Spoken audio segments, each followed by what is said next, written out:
through. Well, I guess, mate, chance to put your finishing touches on tonight.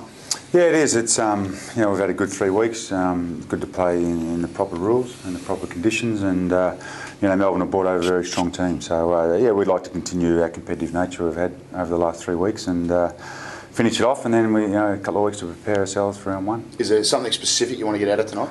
Oh, look, it's a little bit of everything. There's some players that still need some game time, so we've got to look at that. We'll give a few players a bit more opportunities, and it's real tight for positions. So there's a bit of jostling for positions. There's some guys who need to get a real good hit out under their belt, and there's some guys we'd love to continue some good form they've been in. Matty, realistically, how many spots are still up for grabs for round one? Like, are there 7 or 8, or is it 2 or 3? Or? Oh, there's probably 5 or 6, I would think. Yeah, we think we've probably got a squad of 30 who will be available for us for round one, and we're throwing them around. So there's an opportunity tonight for some players to really put their hand up, and there's an opportunity for them to get in some good form. How much better do you think this year's team is and squad is than last year's at this stage?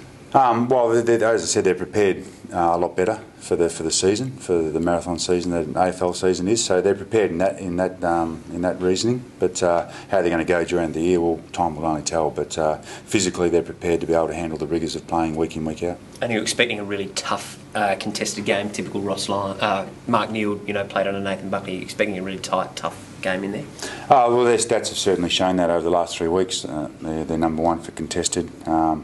They have a lot of clearances, even though the rules haven't allowed it. So we're aware of what's game's coming, and we need to step that up again. I thought the boys were terrific last week against Fremantle, but we need to get better at it, and there's no better challenge than the group we're going to come up against tonight at the moment. How's Renu's knee? Renu's knee, yeah, it's okay. He won't play this week, but we'd look for him to play next week.